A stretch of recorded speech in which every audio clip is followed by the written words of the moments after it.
ছাত্ৰ-ছাত্ৰীসকল, আজি মই তোমালোকৰ লগত ক্লাছ 6ৰ ইংলিছৰ ফাৰ্ষ্ট লেচন দ্য ৰেইনবো পাঠটি আলোচনা কৰিম। তোমালোকে মনোযোগ দি শুনিবা। এইটো এটা পয়েম হয়, যাৰ ৰাইটাৰ হৈছে ক্ৰিষ্টিনা জৰ্জিনা ৰছেটি, আৰু তেওঁ এই পয়েমটো ৰেইনবো অৰ্থাৎ ৰামধেনুৰ ওপৰত লিখিছে। ব'লা আমি পাঠটোত চাই লওঁ তেনেহ'লে কি আছে। দ্য ৰেইনবো অৰ্থাৎ ৰামধেনু, হয়নে? ৰামধেনু আমি সকলোৱে দেখিছোঁ। আমি জানো যে ৰামধেনুত মুঠ 7টা ৰং থাকে, হয়নে? আৰু ৰামধেনু দেখিবলৈ কেনেকুৱা হয়?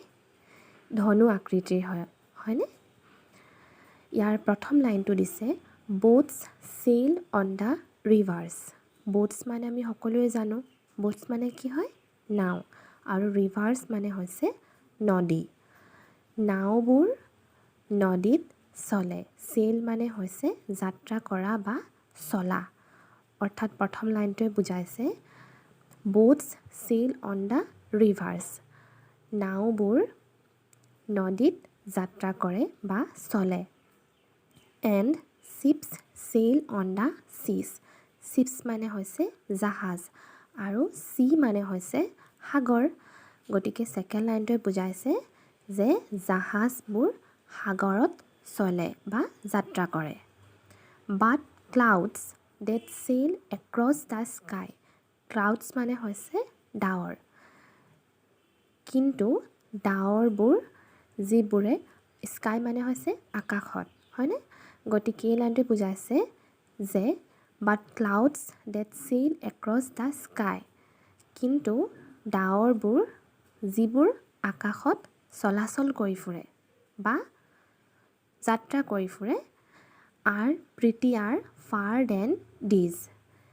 এইবোৰ কিহতকৈ ধুনীয়া বুলি কৈছে? these মানে বুজাইছে boats আৰু ships অৰ্থাৎ নাও আৰু জাহাজতকৈ এই ক্লাউডবোৰ অৰ্থাৎ ডাৱৰবোৰ বেছি ধুনীয়া হয়। গতিকে প্ৰথম লাইনটোৱে বুজাইছে যে boats sail on the rivers, নাওবোৰ নদীত যাত্ৰা কৰে, and ships sail on the seas, জাহাজবোৰ সাগৰত যাত্ৰা কৰে বা চলে। but clouds that sail across the sky, কিন্তু ডাৱৰবোৰ যিবোৰ আকাশত চলাচল কৰি ফুৰে are prettier far than these, আৰু সেইবোৰ নাও আৰু জাহাজতকৈ দেখিবলৈ বেছি ধুনীয়া বা সুন্দৰ হয়। এতিয়া আমি ফাৰ্ষ্ট পেৰাগ্ৰাফটো বুজি পালোঁ কি লিখা আছে। এতিয়া আমি ছেকেণ্ড পেৰাগ্ৰাফটোলৈ আগবাঢ়োঁ। There are bridges on the rivers. There মানে হৈছে তাত, bridges মানে হৈছে দলং বা পুল বুলি আমি ক'ব পাৰোঁ, আৰু rivers মানে আমি জানো নদী। There are bridges on the rivers. নদীবোৰত আমি কি দেখা পাওঁ? দলং দেখা পাওঁ। আমি ইমূৰৰ পৰা সিমূৰলৈ বা ইপাৰৰ পৰা সিপাৰলৈ আমি পাৰ হ'বলৈ কিহেৰে যাত্ৰা কৰোঁ? দলঙেৰে যাত্ৰা কৰোঁ, নদীখন পাৰ হ'বৰ বাবে, হয়নে? সেই লাইনটো তাকে বুজাইছে যে there are bridges on the rivers. নদীবোৰত কি থাকে? দলং থাকে। as pretty as you please. as pretty as you please লাইনটোৱে বুজাইছে যে তুমি যিমান ধুনীয়া সিমানেই সেই দলংবোৰো ধুনীয়া, বা তাক আমি সিমান ধুনীয়াকৈ আমি তাক বনাই ল'ব পাৰোঁ। but the bow that bridges heaven. bow মানে হৈছে ধনু বা ধনু আকৃতি।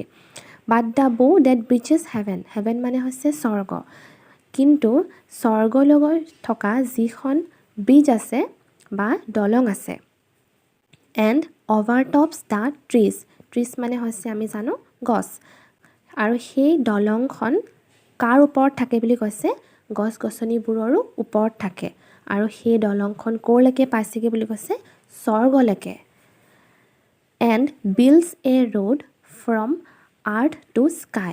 earth মানে হৈছে পৃথিৱীৰ পৰা বা ধৰিত্ৰীৰ পৰা, sky হৈছে আকাশ, হয়নে? সেই দলংখনে এটা ৰাস্তা বনাইছে। builds মানে হৈছে বনোৱা, and builds a road from earth to sky, আৰু সেই দলংখনে এটা ৰাস্তা বনাইছে পৃথিৱীৰ পৰা আকাশলৈ, বা আমি য'ত থাকোঁ এই ধৰাৰ পৰা আকাশলৈকে এটা ৰাস্তা বনাইছে। is প্ৰিটিয়াৰ ফাৰ দেন দিছ। আৰু সেই দলংখন কাত কি ধুনীয়া বুলি কৈছে যে আমি নদীৰ ওপৰত যিখন নদীখন পাৰ হ'বলৈ যিখন আমি দলং বনাই লওঁ সেই দলংখনতকৈ এই ৰামধেনু যিখন দলং যিখন স্বৰ্গলৈকে আছে আৰু যিয়ে এটা পথ তৈয়াৰ কৰি দিছে পৃথিৱীৰ পৰা আকাশলৈকে, সেই নদীৰ ওপৰত থকা দলংখনতকৈও বেছি ধুনীয়া বুলি কৈছে। গতিকে আমি ছেকেণ্ড পেৰাগ্ৰাফটো বুজি পালোঁ যে ইয়াত কি বুজাইছে। অৰ্থাৎ এই ৰাইটাৰগৰাকীয়ে মানৱ সৃষ্ট আৰু প্ৰাকৃতিকগতভাৱে যি সৃষ্টি বস্তু সেই বস্তুৰ এটা তুলনাত্মক ধাৰণা এই পদ্যটোৰ জৰিয়তে তোমালোকক বুজাবলৈ চেষ্টা কৰিছে। ইয়াৰে যদি তোমালোকে প্ৰথম পেৰাগ্ৰাফটো মন কৰা তাত তোমালোকে দেখিবা যে এই যিখন নাও আৰু জাহাজৰ কথা তেওঁ কৈছে সেয়া প্ৰাকৃতিকগতভাৱে সৃষ্টি হোৱা নাই। অৰ্থাৎ নাও আৰু জাহাজকেইখন আমি মানুহে তৈয়াৰ কৰি লৈছোঁ, অৰ্থাৎ ই হৈছে মানৱ সৃষ্ট। কিন্তু বাট ক্লাউডছ যিটো বেছি ধুনীয়া বুলি কৈছে নাও আৰু জাহাজতকৈ, সেই ডাৱৰ কিন্তু মানুহে সৃষ্টি কৰা নাই, অৰ্থাৎ ই মানৱ সৃষ্ট নহয়, ই হৈছে প্ৰাকৃতিকগতভাৱে সৃষ্ট। গতিকে সেই প্ৰথম পেৰাগ্ৰাফটোত কি বুজাইছে যে প্ৰাকৃতিকভাৱে সৃষ্টি হোৱা যিবোৰ ডাৱৰ সেই ডাৱৰ মানুহে সৃষ্টি কৰা নাও আৰু জাহাজতকৈ বেছি ধুনীয়া। আৰু ইয়াৰ দ্বিতীয় পেৰাগ্ৰাফটোত কি বুজাইছে যে মানুহে যিখন দলং বনাই লয় এখন নদী পাৰ হ'বৰ বাবে বা নদীৰ ওপৰত যিখন মানুহে বনোৱা দলং থাকে সেই দলংখন আমাৰ আকাশত আমি যি ৰামধেনু দেখা পাওঁ যিয়ে এখন স্বৰ্গলৈকে এখন ৰাস্তা বা দলং এটা বনাই দিয়ে, সেই দলংখন এই মানুহে সৃষ্টি কৰা বা মানুহে বনাই লোৱা নদীৰ ওপৰত থকা দলংখনতকৈ বেছি সুন্দৰ। অৰ্থাৎ এই পদ্যটোত তাকে বুজাব বিচৰা হৈছে যে প্ৰাকৃতিকভাৱে যিবোৰ বস্তু সৃষ্টি হয় পৃথিৱীত সেয়া মানুহে বনোৱা বস্তুতকৈ বেছি সুন্দৰ। গতিকে এই পদ্যটোৰ দ্বাৰা ইয়াকে বুজাব বিচৰা হৈছে। তোমালোকে পদ্যটো আৰু নিজেই ভালদৰে নিজে বুজিবলৈ চেষ্টা কৰিবা। গতিকে আজিলৈ ইমানেই।